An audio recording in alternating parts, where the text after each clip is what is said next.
Satara media सर्व्हिसेसचे जनमत जे आहे ते।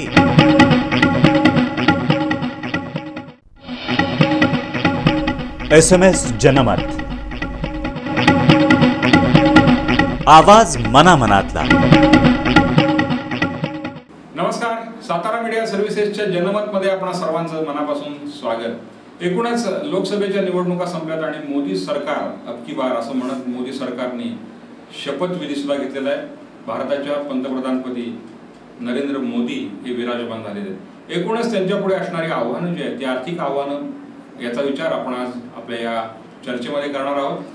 त्यांच्यापुढे असणारी आव्हानं अनेक पद्धतीची अनेक प्रकारची आहेत आणि राष्ट्रीय आंतरराष्ट्रीय पातळीपासून ते देशांतर्गत सुरक्षेपर्यंतची अनेक आव्हानं त्यांच्या समोर असताना त्यांनी जे मंत्रिमंडळ स्थापन केले त्यामध्येही त्यांनी विशेष लक्ष घालून या सगळ्याचा विचार कसा करता येईल आणि त्यावर एखादा मास्टर प्लॅन ज्याला आपण म्हणतो अशा पद्धतीचं काय करता येईल या अनुषंगाने गेले 15 दिवस आपण बघतोय की वर्तमानपत्रासह सर्व विचारवंतांमध्ये चर्चा सुरू आहे। एकूणच त्या सर्व विषयांचा धागा पकडत आपण अर्थक्रांतीचे डॉक्टर धनंजय देवी यांना साताऱ्याच्या आपल्या मीडिया सर्व्हिसेस मध्ये बोलवलेलं आहे आणि एकूणच अर्थक्रांतीची भूमिका आणि पंतप्रधान जे आपले नरेंद्र मोदी आहेत त्यांच्या समोर असणारं आव्हान आणि अर्थक्रांतीच्या दृष्टिकोनातून, कारण मध्यंतरी ही पण बातमी होती की अनिल बोकील हे अर्थक्रांतीचे जे संस्थापक सदस्य आहेत त्यांनी नरेंद्र मोदी यांची भेट घेतली किंवा त्या पद्धतीच्या हालचाली सुरू आहेत आणि त्यांनी यापूर्वी प्रतिभा पाटील असतील किंवा शरद पवार असतील किंवा मनमोहन सिंग यांच्याशी चर्चा करून त्यांचं जे मॉडेल होतं तेही सांगण्याचा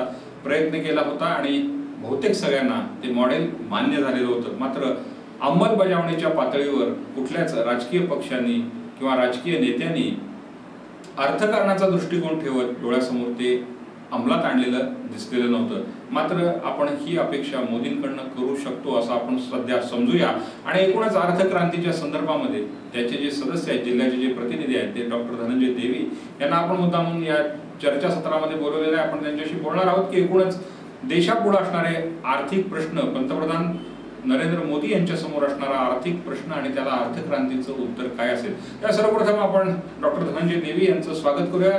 देवी सर नमस्कार आणि मनापासून स्वागत आहे आपलं। एकूणच निवडणुका झाल्यात आणि आपण बघितलं की अक्षरशः स्वच्छ असं बहुमत गेल्या 30 वर्षानंतर नरेंद्र मोदी यांच्या सरकारला मिळालेलं आहे। कोणावरही अवलंबून राहण्याचं भारतीय जनता पक्षाला सुद्धा काही आवश्यकता नाही अशी आज परिस्थिती आहे। सहयोगी मित्रपक्ष असतील त्यांचंही त्यांच्याबरोबर नरेंद्र मोदी जातील यामध्ये शंका नाही। मात्र आज मोदी जे मनात आणतील त्या पद्धतीने ते अंमलबजावणी त्या प्रकारची करू शकतात अशी परिस्थिती आहे। काय एकूण सर्वप्रथम तुम्ही थोडक्यामध्ये अगदी सुरुवातीला आपण लोकांना इंट्रो म्हणून सांगूया की देशापुढचे कुठले प्रश्न आहेत असं तुम्हाला वाटतं अर्थकारणाच्या दृष्टिकोनातून? अर्थकारणाच्या दृष्टीने आपण प्रश्नांचा विचार केला तर रमेश तेंडुलकरांची एक समिती नेमली होती आणि बिलो पॉवर्टी लाईन दारिद्र्य रेषेखालील काम करणाऱ्या लोकांचं एकंदर रोजचं उत्पन्न किती असावं याच्यावर खूप मोठी चर्चा झाली।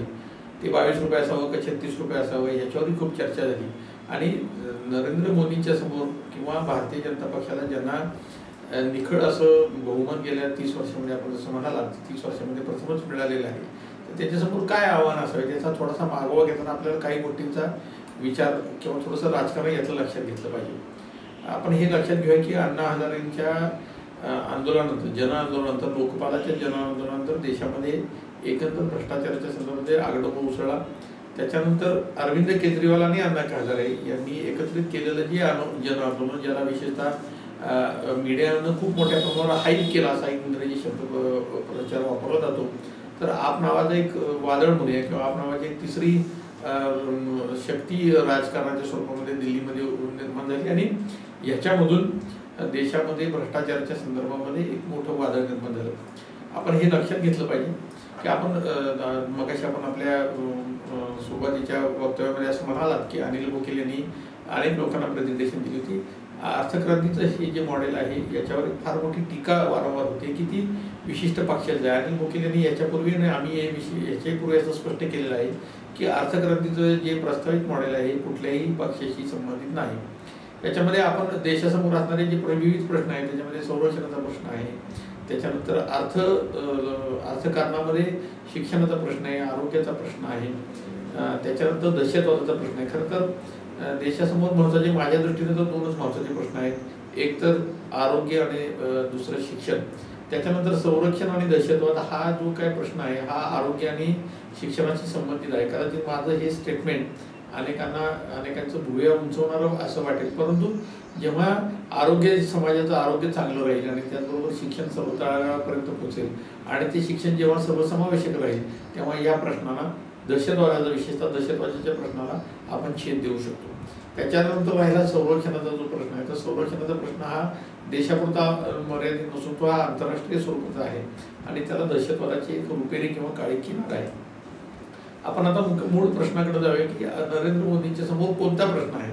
तर नरेंद्र मोदींच्या समोर जसं राजीव गांधींनी ह्याच्या आधी म्हणालेलं आहे आणि ज्याची वारंवार सर्वच पक्षांनी चर्चा केलेली आहे की 1 रुपयातला जवळपास 80 ते 90 पैसे हे समाजापर्यंत पोहोचत नाहीत, 5 ते 10 पैसे पोहोचतात आणि समाजापर्यंत जाणारं जे काही विकासाचं मॉडेल आहे, विकासाचे जे काही प्रश्न आहेत ते राहिलेल्या 10 पैशामध्ये जातात. तर नरेंद्र मोदींच्या समोर 2 वेगवेगळे प्रश्न आहेत. एक कर संकलन, त्याच्यामध्ये सुसूत्रता आणि निर्माण झालेलं कर संकलन किंवा तयार होणारं कर संकलन हे समाजापर्यंत पोहोचवणं आवश्यक आहे. नरेंद्र मोदींना जे यश मिळालं, जे मगाशी मी म्हणालो की देशासमोर असणारा निर्माण झालेला भ्रष्टाचार, या भ्रष्टाचारामध्ये म्हणजे कोटीच्या कोटी उड्डाणे असं म्हणतो, लाखो कोटीच्या उड्डाणामुळे लोकांना विशिष्ट राजकीय प्रणालीमध्ये आता रस राहिलेला नाही. याचं कारण याच्यापूर्वीच्या अनेक चर्चामध्ये असं मी म्हणालो की एकंदर मतदानाचं प्रमाण सर आपण पहिले मूळ मुद्द्यावर येऊया. तुम्ही जे म्हणता की कर संकलन आणि ते शेवटपर्यंत लोकांपर्यंत पोहोचवणं हा सगळ्यात महत्वाचा एक टप्पा त्यांच्या पुढे असेल. दुसरा भ्रष्टाचाराचा असेल किंवा ती सिस्टीम. अर्थक्रांतीच्या दृष्टिकोनातून कर संकलनाची एक रूपरेषा आणि ते परत लोकांपर्यंत नीट पोहोचवण्याच्या दृष्टीने काय अर्थक्रांती सांगतात?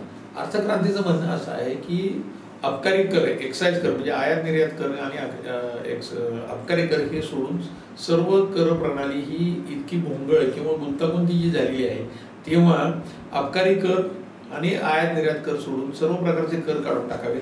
2% ट्रान्झॅक्शन टॅक्स ठेवावा आणि 2% ट्रान्झॅक्शन टॅक्सची सरकारने किंवा सर्व राजकीय पक्षांनी एकत्रित बसून तिची वाटणी करावी की केंद्र सरकारला किती, राज्य सरकारला किती, स्थानिक स्वराज्य संस्थांना किती किंवा आणि बँकांना किती.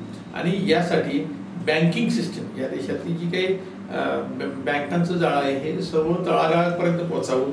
त्याचबरोबर काही अर्थतज्ञ याची वेगवेगळी किंवा मोडतोड करून मांडणी करतात की त्याचबरोबर अर्थक्रांतीचं म्हणणं आहे की 1000, 500 आणि 100च्या नोटा तात्काळ किंवा सर्वांनी विचार विनिमय करून त्यात रद्द कराव्यात. 2000 रुपयापर्यंतचा हा सुद्धा प्रस्तावित आहे. 2000 पर्यंत किंवा 5000 पर्यंतच्या पर्यंतचे जे काही व्यवहार आहे ते 5, 10, 20 आणि 50 या नोटांच्या स्वरूपात असावेत आणि 2000 रुपयापर्यंतचा पुढचा जो काही जे काही व्यवहार होतील त्याला कोणत्याही प्रकारचे शासकीय संरक्षण असणार नाही. म्हणजे समजा एखादा व्यक्ती 5000 आणि 10,000 रुपयाच्या नोटा घेऊन रस्त्यातून निघाला आणि त्याच्यावर काही कुठला हल्ला झाला तर त्याला शासन कोणत्याही पद्धतीची हमी देणार नाही. हे अतिशय साधं, सोपं आणि सरळ वाटणारं, परंतु वाटलं तर म्हटलं तर सुटसुटीत म्हटलं तर अतिशय गुंतागुंतीचं असं मॉडेल आहे. परंतु बहुतेक अर्थतज्ञ म्हणजे गेल्या वर्षभरामध्ये ह्याच्यामध्ये जे अर्थतज्ञ ज्या पद्धतीची मांडणी करतात त्यामध्ये तुकड्या वाचतात. म्हणजे हा कॅनव्हास फार मोठा आहे, तो कॅनव्हास एकत्रित वाचला, एकत्रित पाहिला तर ते होईल, नाही तर मग 1 हत्ती आणि 7 आंधळे अशी त्याची कथा होईल. अगदी तुम्ही जो विषय याचा म्हणला कर संकलनाचा, या संदर्भामध्ये लहान गावांपासून ते राज्यांपर्यंत किंवा केंद्रापर्यंत अनेक विषय येतात. यातला एलबीटीचा मुद्दा या निवडणुकीमध्येही महत्वाचा विषय होता. इथे शरद पवारांनाही त्या संदर्भात प्रश्न विचारला होता किंवा टोल सारखा प्रश्न असेल. हे प्रश्न थेट समाजाच्या खिशाशी संबंधित आहेत आणि त्यातून ही अस्वस्थता मोठ्या प्रमाणात आहे. अर्थक्रांती या सगळ्या म्हणजे बीओटी सारखं तत्व असेल किंवा जसं आपण म्हणतो एलबीटी सारखं असेल, काय याच्यावर काय अर्थक्रांतीचं म्हणणं असं आहे की जर तुम्ही ट्रान्झॅक्शन टॅक्स ठेवला तर टोलही गरज नाही, एलबीटीचीही गरज नाही, सेल टॅक्सची गरज नाही, इन्कम टॅक्सची गरज नाही. फक्त अर्थक्रांतीचं म्हणणं एवढंच आहे की ही सर्व कर प्रणाली किंवा ही कर संकलन तयार करण्यासाठी तळागाळामध्ये म्हणजे अतिशय सामान्य ठिकाणी सुद्धा बँका सक्षम असल्या पाहिजेत. बँकांच्या माध्यमातून या पद्धतीचा जो बँक ट्रान्झॅक्शन टॅक्स आहे तो जर गोळा केला तर आता जे कर संकलन होतं याच्या कमीत कमी 5 पट ते 10 पट कर संकलन होईल. काळ्या पैशाच्या माध्यमातून होणारी कर चुकी वगैरे बंद होईल. शिक्षण आणि आरोग्य ह्याच्यासाठी सरकार शिक्षण, आरोग्य, संरक्षण, दळणवळण, रस्ते, पाणी ह्याच्यासाठी सरकारकडे मुबलक पैसा तयार होईल. आणि आत्ता ज्या पद्धतीचं कर संकलन होते त्याच्यापेक्षा जास्ती कर संकलन तयार झाल्यामुळं राज्य सरकार, स्थानिक स्वराज्य संस्था म्हणजे महानगरपालिका असतील, नगरपालिका असतील, ग्रामपंचायती असतील, यांना अत्यंत चांगल्या पद्धतीने पैसा उपलब्ध होऊ शकेल. अगदी कुठल्याही प्रकारचं म्हणजे व्यापाऱ्यांनाही कुठला कर चुकवेगिरी करण्याचा विषय त्यामध्ये येणार नाही किंवा टोल द्यावं लागणार नाही त्यामुळे, आणि रस्ते चांगले होतील हाही विश्वास नागरिकांच्या मनामध्ये निर्माण होईल असं तुम्ही एकूण 2% जे काही ट्रान्झॅक्शन टॅक्स आहे त्याची एक विभागणी अर्थक्रांतीने सुचवलेली आहे. काय ती एकूण अर्थक्रांती? याच्या आधी आपण वारंवार म्हणाल्याप्रमाणे समजा 2% बँक ट्रान्झॅक्शन टॅक्स घेतला तर तो त्यातला 0.35% हा केंद्र सरकारकडे जाईल, 0.35% राज्य सरकारकडे जाईल, त्यातला 0.35 आणि म्हणजे त्याची प्रस्तावित आहे, त्याच्यामध्ये चर्चा होऊ शकते की 0.5% केंद्र सरकार, 0.5% राज्य सरकार, त्याच्यानंतर राहिलेला 0.35% बँकांना आणि काही राहिलेला स्थानिक स्वराज्य संस्था, अशी त्याची वेगवेगळ्या पद्धतीची विभागणी होऊ शकते. याच्यामध्ये एक अर्थक्रांतीच्या मॉडेल सुचवण्यावर आम्हाला सर्वांना मान्य आहे की हा जरी मल्टी पॉईंट टॅक्स असला तरी आता जे काही कर संकलन होतंय त्याच्यापेक्षा होणारं कर संकलन जास्त राहील. त्याचबरोबर सर्वसामान्य माणसांना अभिमानानं, मानानं, त्याचबरोबर ज्याला आपण म्हणतो की देशप्रेमानं भरलेल्या वातावरणामध्ये काम करता येईल. तुम्ही हे सगळं सांगत असताना कुठेतरी पुन्हा एकदा हा अर्थक्रांतीचा जो आपण जोड आहे तो या हिशोबाने जातोय की भ्रष्टाचार मुक्त भारत व्हायला पाहिजे. कारण हे सगळे अनेक टॅक्सेस जेवढे वाढत जातात त्याच्यामधनं तो चुकवण्याच्याकडे प्रवृत्ती आणि त्याच्यामधनं काळा पैसा आणि त्याच्यामधनं वेगवेगळे आपण यामागे चर्चा केली होती की एकूण निवडणुकीचं राजकारण आणि अर्थकारण काय असतं आणि अर्थकारणासाठी म्हणजे निवडणुकीच्या अर्थकारणासाठी सुद्धा अर्थक्रांतीने पर्याय सुचवले. मला एक असं सांगा की भ्रष्टाचार हा विषय जर काही घेतला तर अर्थक्रांती हे स्वतःचं असं मॉडेल आहे की त्याच्यामध्ये कुठे भ्रष्टाचार दिसू शकणार नाही. बँक या पलीकडे जाऊन मनमोहन सिंग यांनी ते फारसं मनावर घेतलं नव्हतं, पण नरेंद्र मोदी यांच्या पुढे भ्रष्टाचार निर्मूलनाचं आव्हान आहे. कारण पक्षाला जे काही हे मिळालं ते आजपर्यंत गेल्या 5 वर्षात विशेषतः जे काही भ्रष्टाचाराच्या घटना घडल्या काय एकूण हे स्वीकारण्यामध्ये खरं तर कशा पद्धतीचं त्यांचं हे राहील. गुजरात मॉडेल ते सांगतात आणि तिथे भ्रष्टाचार कमी असाही विषय होतो. काय त्याच्याबद्दल एकूणच कर प्रणाली निर्दोष झाल्यामुळे कितपत? सुरुवातीच्या चर्चेमध्ये मी असं तुम्हाला म्हणालो की एकंदर सर्वच लोकांना आताच्या निवडणुकीमध्ये काय होईल याचा अंदाज आला नाही. म्हणजे कदाचित नरेंद्र मोदींनी सुद्धा ज्या पद्धतीनं पंतप्रधान पद स्वीकारल्यानंतर त्यांची जी काही एकंदर देहबोली होती त्यांनाही या पद्धतीचं यश अपेक्षित नव्हतं. याचं कारण असं आहे की मी मगाशी म्हणालो की एकंदर 10% मतदान वाढलं आणि ह्याच्यामध्ये या 10%मध्ये नवं मतदार विशेषतः तरुण मुलं आहे ज्यांना 18 वर्षानंतर ज्यांना मतदानाचा अधिकार मिळाला. आणि अनेक सर्व वाहिन्या, सर्व वृत्तपत्रांमध्ये असं स्पष्ट म्हटलेलं आहे. बहुतेकांनी हे विश्लेषण आम्हाला हे विश्लेषण जमलं नाही, हे सर्वांनीच मान्य केलेलं आहे. लोकमताचा अंदाज आलेला आहे. ह्याच्यामध्ये जो नवमतदार आहे त्यांना कुठल्याही विचार प्रणाली म्हणजे काँग्रेसची विचार प्रणाली जी मध्यममार्गी डावीकडे जाणारी आणि भारतीय जनता पक्षाची मध्यममार्गी उजवीकडे जाणारी या विचारसरणीचं गाठोडं घ्यायला नवमतदार तयार नाही. याच्यामुळं आपण जे म्हणालात की आता जे नवीन जे राष्ट्रीय लोकशाही आघाडीसमोर जे आव्हान आहे याच्यामध्ये आपल्याला हे लक्षात घ्यावं लागेल की गुजरातचं मॉडेल तर गुजरातच्या मॉडेलच्या विषयी वाद मतभेद होऊ शकतात. कारण की गुजरातमध्ये जे काही ज्या पद्धतीचा विकास झालेला आहे आणि ज्या मॉडेलचं देशभर गवगवा झालंय ते भारताला लागू होतं का? तर एक छोटंसं गुजरात हे खरं तर महाराष्ट्रापेक्षा, कारण की गुजरातमध्ये फक्त 26 खासदार आहेत, महाराष्ट्रामध्ये 48 खासदार आहेत. तर गुजरातचं मॉडेल आहे तसं देशाला लागू होतं का याच्यावर येणारा काळच ठरवेल की ते कितपत खरं होतं आणि ते तसं लागू होतं का. मुद्दा एवढाच राहील की गुजरातमध्ये ज्या पद्धतीनं विकास झाला असं सांगितलं गेलं त्या पद्धतीचा विकास, भ्रष्टाचारमुक्त विकास हा देशभरात होईल का? तर आता मतदारांनी विशेषतः नवमतदारांनी आणि ज्या मुस्लिम मतदारांच्या संदर्भामध्ये अनेक वेळा अनेक राजकीय पक्षांनी आपल्याला गृहीत धरलं होतं त्या सर्वांनी विकास या एकाच मुद्द्यावर भर दिलेला आहे. आणि ह्या विकासाच्या दृष्टीने विचार करताना 2Gचं घोटाळा असेल, राष्ट्रकुल घोटाळा असेल, ह्याच्यामध्ये जी लाखो कोटीची उड्डाणं झाली ते पाहता मतदारांचं मत असं आहे की आम्हाला भ्रष्टाचाराचा हा विषय जरी बाजूला तर या प्रकारचा भ्रष्टाचार कर व्हायला पाहिजे, तो थांबला पाहिजे. आणि सर्वसामान्य माणसाला, कारण की ही सातत्याने आकडेवारी बाहेर येते की या देशातल्या 20% लोकांच्याकडे 80% संपत्ती आहे आणि 80% लोकांच्याकडे पैसा नाही. त्यातल्या 40% लोकांना 2 वेळ अन्नाची सुद्धा भ्रांत आहे. तेव्हा या सर्व क्षेत्रामध्ये विशेषतः मी सातत्याने असं म्हणतो, कदाचित आकडेवारीमध्ये मी जास्ती घुसलो नसेल, कारण की मलाही या विश्लेषणाचा अंदाज आला नसेल, परंतु मी सातत्याने असं म्हणतो की जी 10% मतदान वाढले, हा 10% मतदार जो आहे तो नवमतदार आहे. त्यांच्यासमोर शिक्षण आणि आरोग्याचे प्रश्न आहेत, रोजगारीचे प्रश्न आहेत. तेव्हा त्यांचं म्हणणं असं आहे की कमीत कमी भ्रष्टाचार व्हावा आणि शिक्षणामध्ये निर्माण झालेले जे प्रश्न आहेत, कदाचित पंतप्रधान मोदींच्या सुरुवातीला त्यांनी जो काही 100 दिवसाचा कार्यक्रम आहे त्याच्यामध्ये त्यांनी शिक्षण आणि आरोग्य या दोन्ही गोष्टीला प्रथम प्राधान्य दिलेलं आहे. शिक्षणासाठी सरकारकडून मुबलक जर पैसा हवा असेल तर तुम्हाला कर प्रणाली सुटसुटीत करावी लागेल, कर संकलन वाढवावं लागेल आणि त्याचबरोबर शिक्षण आणि आरोग्याला प्राथमिकता द्यावी लागेल. हा जो हे जे अर्थक्रांतीचं मॉडेल आहे, हे मॉडेल आम्हालाही याच्या काही मर्यादा माहिती आहेत. कारण की यातली पहिली मर्यादा अशी आहे की या देशामध्ये बँकिंग सेक्टरमध्ये येणारी बँकिंग म्हणजे विशेषतः बँकेमध्ये जाणारा जो काही नागरिक आहे त्याचं प्रमाण आताशी 30-32% आहे, ते आपल्याला 80%वर आणावं लागेल. आणि हे जेव्हा 80%वर नेऊ तेव्हा या सर्व बँका कोर प्रणालीनं एकत्र एकमेकाला जोडावे लागतील. होणारं कर संकलन योग्य पद्धतीने सरकारकडे जाते का हे पाहावं लागेल. परंतु आमचं अर्थक्रांती सोडणाऱ्या आम्हा सर्व कार्यकर्त्यांचं म्हणणं असं आहे की बँका असतील, महाराष्ट्रामधील पतसंस्था असतील, यांचं जाळं जे खेडोपाडी पोचलेलं आहे त्याला ताकद द्यावी लागेल.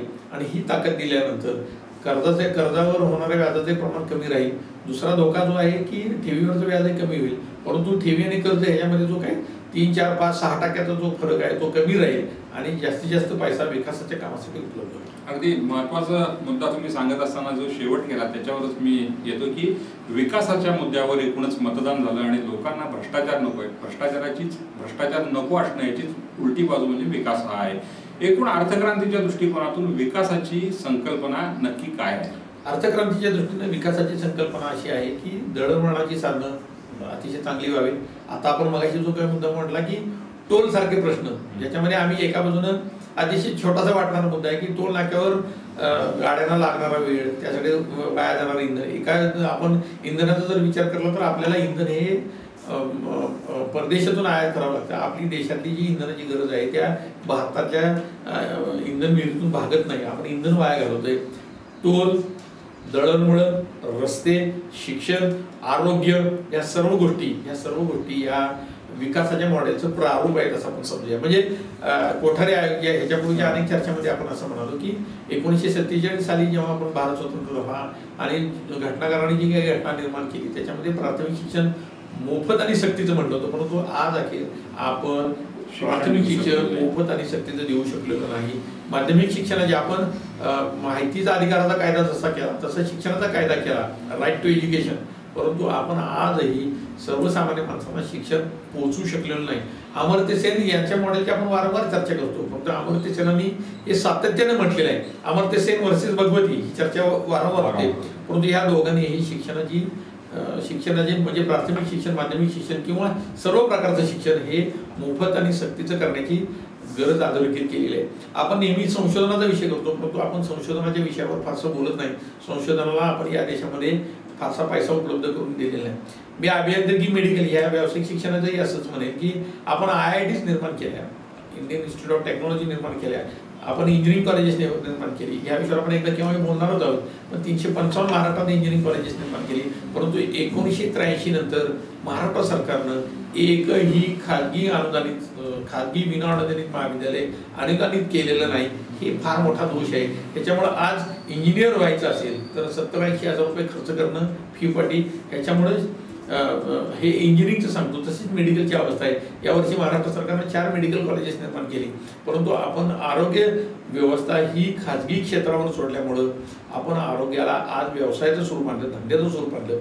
आणि जर इंजिनिअरिंगला जाणारा जर विद्यार्थी लाखो रुपये पैसे मोजून जर तो शिक्षण घेत असेल तर तो MBBS MD झाल्यानंतर तो एक दुकानदारी टाकणार, ह्याच्यावर आपण सोयीस्कररित्या दुर्लक्ष केलं आहे. त्याचबरोबर कारखानदारी असेल, सहकारी कारखानदारी असेल, खाजगी कारखानदारी असेल, तर त्या कारखानदारानं अतिशय प्रामाणिकपणे नीटनेटकेपणे सर्व प्रकारचे कर भरून व्यवसाय वाढवावा, यासाठी आपण कर भरूनही सुटसुटीत केलेली नाही. जर बँक ट्रान्झॅक्शन टॅक्स सारखा टॅक्स आणला तर कारखानदार असेल, व्यापारी असेल, हा सुद्धा अतिशय अभिमानानं ताटमानेनं बँक ट्रान्झॅक्शन टॅक्स भरेल. सरकारचं उत्पन्न वाढेल, उत्पन्न वाढल्यामुळे सरकारच्या हाती पैसा वाढेल आणि पैसा वाढल्यामुळं या सर्व प्रकारच्या ज्या बेसिक सुविधा आहेत, ज्या नागरिक सुविधा आहेत, यांना चांगल्या पद्धतीने पैसा उपलब्ध होईल. आणि पैसा उपलब्ध होऊ शकतो आणि एकूणच धोरणांच्या मध्ये जो विषय असतो तो यामध्ये येत असतो. 1991-92 मध्ये पंतप्रधान असलेले म्हणजे झालेले नंतर सुरुवातीला अर्थमंत्री असणारे मनमोहन सिंग यांनी खाजगीकरण, उदारीकरण आणि जागतिकीकरणाचं धोरण आणलं होतं. त्याच्यानंतर 10 वर्षानंतर ते पंतप्रधान झाले आणि आज 12 वर्षानंतर मोदी पंतप्रधान. एकूण हे टप्पे याचं विश्लेषण तुम्ही म्हणजे त्याचीच एक व्यापक जो काही विषय आहे तो मोदी करतायत असं वाटतं की एक वेगळं मॉडेल मोदी घेऊन येत आहेत. याच्याकडे अर्थक्रांती कसं तुम्ही पाहताय? आपण अतिशय महत्त्वाचा मुद्दा असा म्हटला की खरं तर आपण असं म्हणूया की पंडित नेहरू, इंदिरा गांधी, राजीव गांधी यांच्यावर अवलंबून आहे. ह्याला घराणेशाहीचा आरोप होऊ दे तो एक वेगळा विषय आहे. परंतु त्याच्यानंतर नरसिंहराव पंतप्रधान झाल्यानंतर जे काही आघाडीचं सरकार बनलं त्याच्यामध्ये आपल्याला सोनं गहाण ठेवण्याची वेळ आली आणि आपल्याला गॅट डंकेसारखे प्रस्ताव स्वीकारण्याशिवाय पर्याय शिल्लक राहिला नाही. त्यावेळी मनमोहन सिंगनी जे काही आर्थिक उदारीकरणाची धोरणं राबवली किंवा स्वीकारली, त्यांचा वेग त्यांना त्यांच्या वैयक्तिक मर्यादामुळं, मी वकूफ असं म्हणणार नाही, त्यांच्या वैयक्तिक मर्यादामुळं तो वेग त्यांना मेंटेन करता आला नाही. त्याचबरोबर UPA 1 आणि UPA 2 विशेषतः UPA 1च्या कारकिर्दीवर सामान्य माणसांनी विश्वास ठेवून किंवा त्याच्यावर विश्वास ठेवून UPA 2 मध्ये पुन्हा काँग्रेस आणि त्यांच्या मित्रपक्षांना पाठबळ दिलं. परंतु UPA 2 मध्ये निर्माण झालेल्या घोटाळ्यामुळं आर्थिक उदारीकरणाची जी काही गाडी होती किंवा त्यांनी सुरुवात केलेले जे काही प्रकल्प होते त्या प्रकल्पावर त्यांना कॉन्सन्ट्रेट करता आलं नाही, त्याच्यावर त्यांना जास्ती लक्ष देता आलं नाही. आपण हेही लक्षात घेतलं पाहिजे, कारण कदाचित राजकारणाचा अभिनय बाजूला ठेवून आपण हे लक्षात घेऊया की 2004 1999 ते 2004 ह्याच्या आधी 1991 ते 1999 विशेषतः मनमोहन सिंगनी सुरू केलेली किंवा काँग्रेस सरकारने सुरू केलेली आर्थिक उदारीकरणाच्या धोरणामध्ये वाजपेयी सरकारला फारसा बदल करता आला नाही, हे आपल्याला सगळ्यांना मान्य करावं लागेल. हे भाजपमध्ये म्हणजे मला तर हे खरं तर खूप कौतुक करावंसं वाटतं की प्रचारादरम्यान मोदींनी ज्या प्रकारची राळ उडवली, परंतु पंतप्रधान पद स्वीकारल्यानंतर किंवा त्याची भारतीय जनता पक्षाच्या गटनेते पदी नेमणूक झाल्यानंतर त्यांनी हे मान्य केलेलं आहे की ह्याच्या आधीच्या सरकारांनी चांगलं काम केलेलं आहे आणि मी तेच काम पुढे नेणार आहे. आपण हे मान्य करूया, आपण हे स्वीकारूया की अर्थक्रांतीचं जे काही मॉडेल आपण जे मगाशी म्हणालात की मनमोहन सिंग असतील, प्रतिभा पाटील असतील, पृथ्वीराज चव्हाण असतील, शरद पवार असतील, यांच्यासमोर अर्थक्रांतीचं जे मॉडेल प्रस्तावित केलेलं होतं ते मॉडेल लोकांनी स्वीकारलं. ते स्वीकारलं परंतु त्याची अंमलबजावणी झाली नाही. आपण असं म्हणूया, आपण असं कारण की आज पंतप्रधान पद स्वीकारल्यानंतर जो काही काळ ओलांडलेला आहे 10-15 दिवसाचा, त्याच्यामध्ये कुठलंही वक्तव्य करणं हे थोडंसं प्रिमॅच्युअर होईल. आपण असं म्हणूया की मोदींनी टाकलेली पावलं, कारण की मोदींचा एकंदर कार्य करण्याचा, काम करण्याची जी काही पद्धत आहे त्याच्यावरून थोडंसं ॲटोक्रॅटिक लीडर असं त्यांच्याकडे बघितलं जातं. परंतु ज्या पद्धतीने ते कामकाज करतात, ज्या पद्धतीने त्यांनी लोकांच्या समोर अजेंडा ठेवला, ज्या पद्धतीची देहबोली आहे, त्याच्यावर आपण असं आपलं म्हणायला असं म्हणायला प्रत्यवाय नाही की आपण त्याला काही काळ देऊया.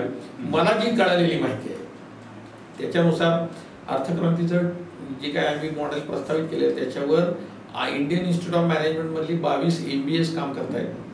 ते MBA हे जे काय मॉडेल आहे याचा वेगवेगळ्या पद्धतीने त्याचा सर्व्हे चालू आहे आणि त्याचं त्यांना सादरीकरण करण्यासाठी पुरेसा वेळ दिलेला आहे.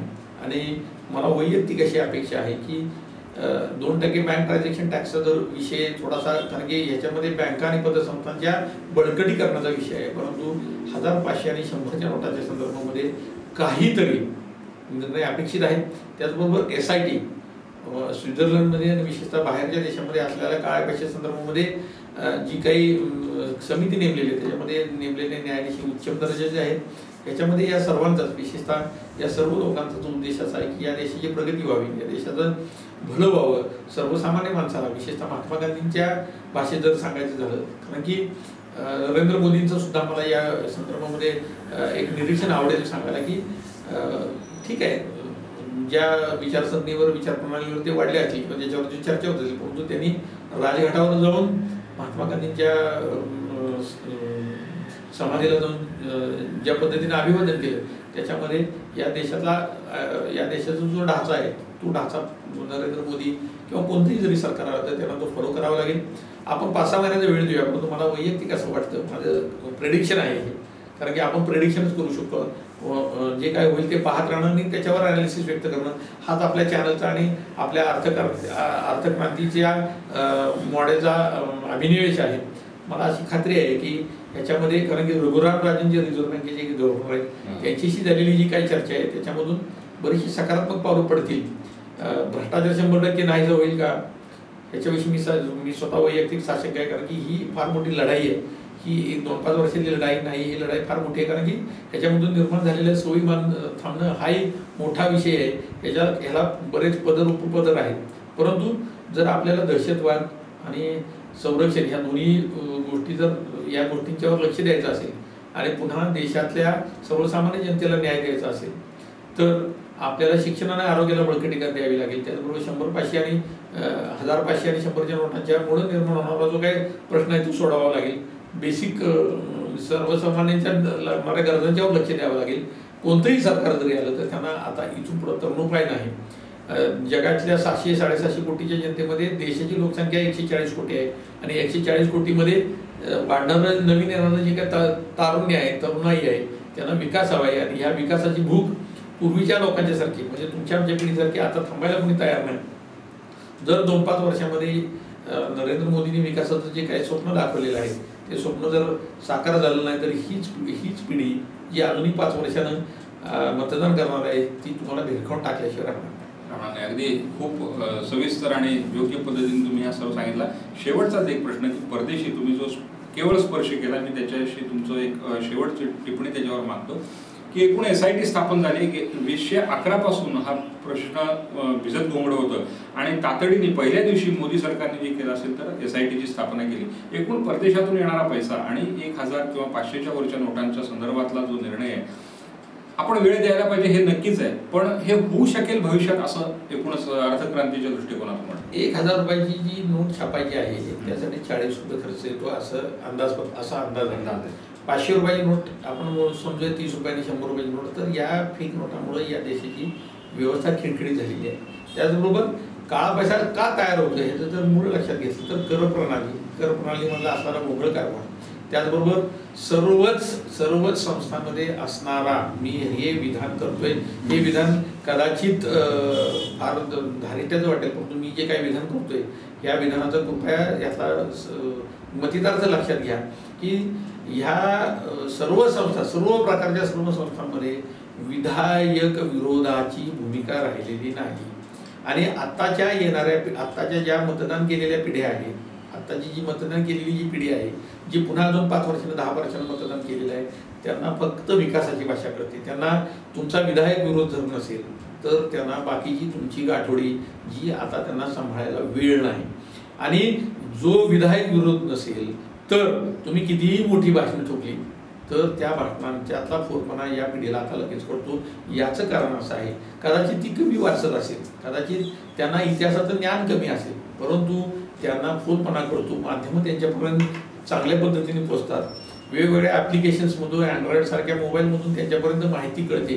ती खरी खोटी आहे की नाही हे पाहण्याचा सत्यात शिरण्याचा त्यांच्याकडे वेळ नाही. कितपत योग्य अयोग्य आहे याच्यावर वेगळी चर्चा होऊ शकते. तुमचा जो मुद्दा आहे की हे सत्यात येऊ शकतं का, हे सत्यात आणावं लागेल. हे जर सत्यात आणलं नाही तर या पिढीकडे थांबण्यासाठी, कारण की या पिढीकडे थांबण्यासाठी वेळ नाही, त्याचबरोबर या पिढीकडे सहनशक्तीचा अभाव आहे, कमी आहे सहनशक्ती.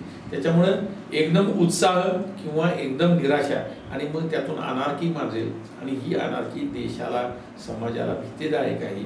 आणि ही भीतीदायक असलेली बाब मला वाटतं सर्वच राजकीय पक्षांनी लक्षात घेतलेली आहे. ह्याच्या संदर्भामध्ये सर्वच राजकीय पक्षामध्ये विशेषतः मी तुम्हाला सांगतो, राष्ट्रवादी काँग्रेस, बहुजन समाज पक्ष आणि आप आणि त्याचबरोबर रिपब्लिकन पक्षाचे काही ग्रुप याच्यामध्ये मंथन सुरू झालेलं आहे. आणि हे मंथन देशाच्या प्रगतीला अतिशय गरजेचं आहे. पक्ष कोणता हा महत्त्वाचा नाही, तर देशाच्या प्रत्येक पिढीला विकास पाहिजे. आपण हे मान्य करूया की अमेरिकेला स्वातंत्र्य मिळून 300 वर्षे झाले आणि अमेरिकेचं जे काही स्वातंत्र्यानंतरची जो काही विकास आहे हा गेल्या 30-40-50 वर्षातला आहे. परंतु त्या काळी ज्या पद्धतीनं माध्यमं नव्हती, आता माध्यमं आहेत, माहितीचं महाजन लोकांच्या समोर उपलब्ध आहे, वेगवेगळ्या पद्धतीच्या संशोधन उपलब्ध आहे. तेव्हा या देशातला तरुणाई आता थांबायला तयार नाही. या तरुणाईचा पडघम किंवा पदरव सर्वच राजकीय पक्षांनी लक्षात घेणं, सर्व संस्थाचालकांनी लक्षात घेणं ही काळाची गरज आहे. आणि त्यामुळे नक्कीच या सुधारणा सोयी किंवा एकूण विकासाचं मॉडेल घेऊन जो कोणी प्रत्यक्ष समोर येतोय त्याला ते प्रत्यक्षात आणून दाखवावं लागणार आहे. ते त्याचं आव्हान असेल. केवळ आजपर्यंत गेल्या 14 निवडणुकांमध्ये लोकांना आश्वासनं दिली की काम भागतं असा जो विषय होता तो या निवडणुकीने फोल पाडलेला आहे.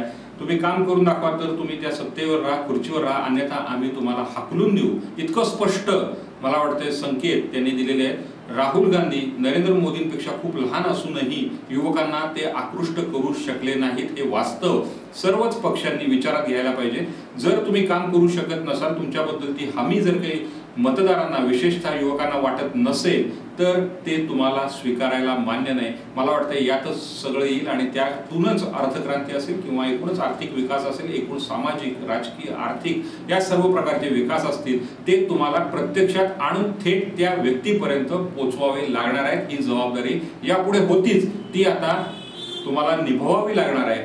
हे या निवडणुकीतून दिसतंय असं आपल्याला म्हणावं लागेल. तेव्हा एकूणच तुम्ही अर्थक्रांतीच्या माध्यमातून निवडणुका आणि त्याचं मोदी सरकार पुढे असणारं आव्हान केवळ 15 दिवस झालेले. तुम्ही म्हणता तसं आपण 6 महिन्यानंतर पुन्हा एकदा या सर्व विषयांवर चर्चा करूया. काही निर्णय त्या तोपर्यंत झालेले असतील. एकूणच निर्णयांचा वेग पाहता त्या निर्णयांवरही आपण चर्चा करूया आणि पुन्हा भेटत राहूया. तेव्हा सातारा मीडिया सर्व्हिसेसच्या वतीने प्राध्यापक डॉक्टर धनंजय देवी आणि अर्थक्रांतीचे जिल्ह्याचे प्रमुख असणारे देवी सरांचं मी इथे येऊन त्यांनी जनमतमध्ये ज्या पद्धतीने सर्व मतं स्पष्टपणे मांडली त्याकरता त्यांचे आभार मानतो. पुन्हा भेटण्याचं निमंत्रण आहे त्यांना आज देतो आणि थांबतो.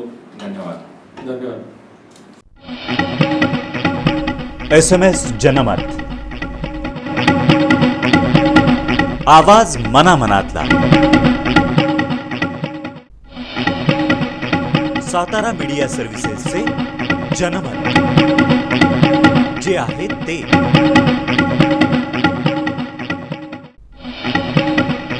सातारा मीडिया सर्व्हिसेसचे जनमत जे आहे ते.